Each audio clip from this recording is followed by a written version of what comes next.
Salut à toi, aujourd'hui on se retrouve donc pour 3 recettes de collation après l'entraînement pour la muscu. Et ce que je voulais dire c'est déjà te concentrer sur 3 points quand tu vas créer tes collations. Le premier point, ça va être te concentrer déjà sur les protéines, simplement te demander qu'est-ce que je vais mettre en termes de protéines. Ça peut paraître évident mais je pense que c'est toujours bon de le rappeler. Quant à la dose, ça peut être entre 15 et 30 grammes, voire peut-être plus, ça dépend de tes objectifs, ton sport, etc.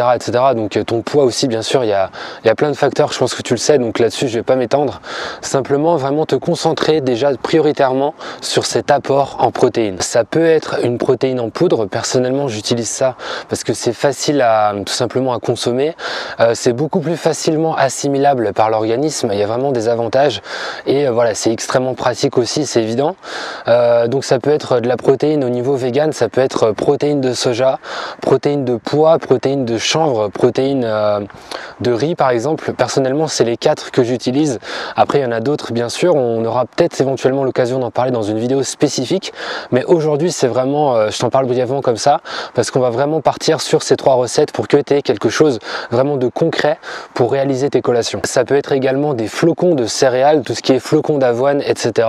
C'est aussi une alternative qui est super intéressante. Ensuite, la deuxième chose, ça va être d'apporter dans ta collation des glucides à index glycémique élevé, à IG élevé. Donc là, on parle bien de la collation après l'entraînement, une fois que tu as fini ta séance de muscu. Donc des glucides à IG élevé, pourquoi est-ce que c'est important? Parce que ça va t'aider à bien métaboliser les protéines que tu vas consommer dans ta collation. Si tu consommes uniquement des protéines après l'entraînement, par exemple, si tu te fais un shaker avec de l'eau et de la protéine en poudre, donc je sais pas, par exemple protéines de chanvre en poudre, chanvre et eau, je sais pas si tu as déjà goûté, mais c'est pas super. Le chanvre c'est quand même mieux avec le lait végétal parce que surtout s'il est nature, si c'est pas saveur chocolat vanille, je t'encourage à tester, tu m'en diras des nouvelles, c'est assez compliqué à boire. Et ce que je voulais dire c'est, je sais plus d'ailleurs ce que je voulais dire, c'est que si tu consommes uniquement, comme je te disais, des protéines avec de l'eau dans ton shaker, ce sera beaucoup moins efficace que si tu ajoutes des glucides à index glycémique élevé, comme par exemple les fruits.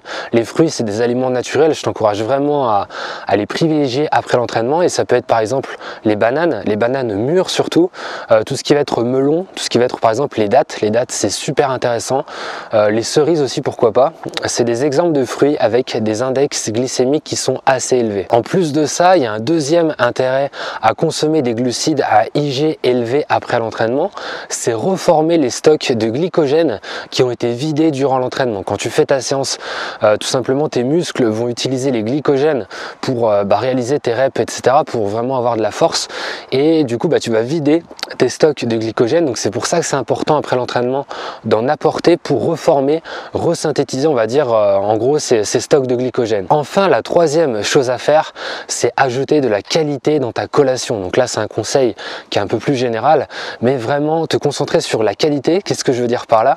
C'est par exemple ajouter des antioxydants à ta collation. C'est intéressant parce que ça va te permettre d'accélérer la récupération après l'effort, de minimiser les courbatures, donc en clair de suivre le schéma que tu avais fait sur la semaine de manière plus efficace. Si par exemple tu avais prévu 2 fois les jambes, si tu avais prévu de faire les jambes le lundi et le jeudi, le jeudi si tu as bien consommé des antioxydants, pas trop non plus, mais simplement la bonne dose lundi, mardi, mercredi, jeudi ce sera vraiment plus facile de faire les jambes, tu seras moins engourdi, ce sera vraiment plus agréable, on va dire, même si c'est pas agréable, mais tu comprends ce que je veux dire par là, de pouvoir faire comme ça tes séances avec beaucoup moins de courbatures, une meilleure récupération. Tu pourras trouver des antioxydants dans pas mal d'aliments.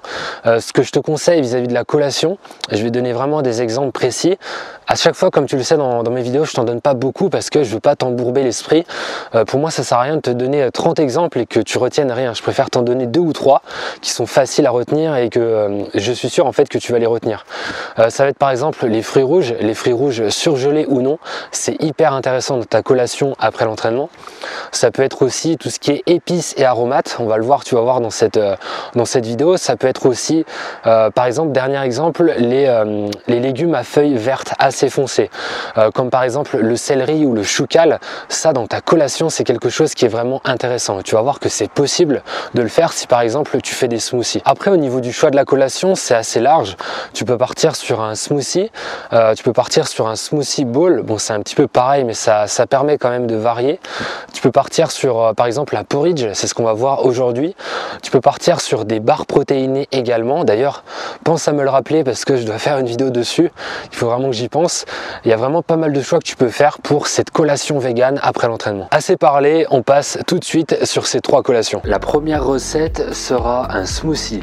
Tu auras besoin de 2 bananes, 30 centilitres de lait d'épeautre, 20 g de protéines de pois saveur vanille, une cuillère à soupe de jus de citron, mais tu peux mettre le jus d'un demi-citron, c'est à toi de voir, ça peut donner plus de goût, et 3 à 5 feuilles de menthe. Tu vas mettre tout ça à mixer au blender, tu verras c'est super bon.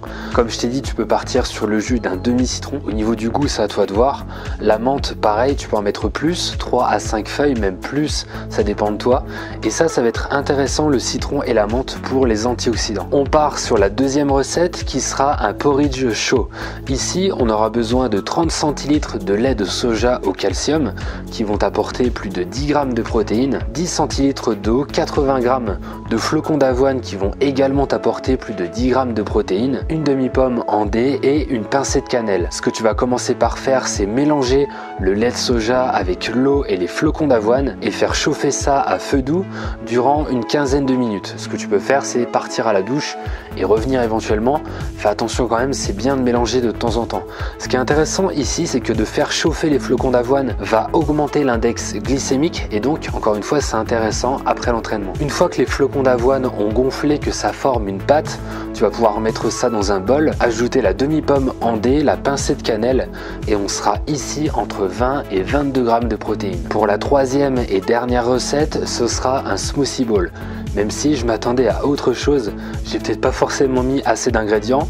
Ça ressemble pas au smoothie bowl on va dire d'Instagram, mais c'est quand même quelque chose d'intéressant. On aura besoin ici de 40 centilitres d'eau, 60 g de flocons d'avoine, quelques feuilles de céleri branche pour avoir des antioxydants et de la chlorophylle, une banane et 5 figues. Tu vas mixer tout ça au blender. Ce qui est intéressant ici, c'est qu'on a également une augmentation de l'index glycémique par rapport aux flocons d'avoine quand ils sont mixés. En fait, dis-toi qu'un ingrédient, dès qu'il est mixé ou chauffé, l'index glycémique va augmenter. Tu vas verser ça dans un bol et ajouter 5 amandes plus 3 feuilles de menthe en morceaux. Alors t'as pas forcément besoin de mettre ça dans un bol, mais c'est quand même consistant, tu verras, avec les flocons d'avoine. Et le goût, je t'en parle même pas, c'est vraiment délicieux. Les figues donnent un côté croustillant, c'est vraiment super bon. C'est fini pour ces 3 collations. Dis-moi en commentaire ce que t'en as pensé. Partage aussi cette vidéo bien sûr. Et je te laisse le lien du guide gratuit pour bien démarrer la nutrition sportive végane. 5 conseils pour bien démarrer, je te mettrai ça à l'écran juste ici. Et je te donne rendez-vous dans la prochaine vidéo. Entraîne-toi avec le cœur, mange avec le cœur. Come, catch me, babe.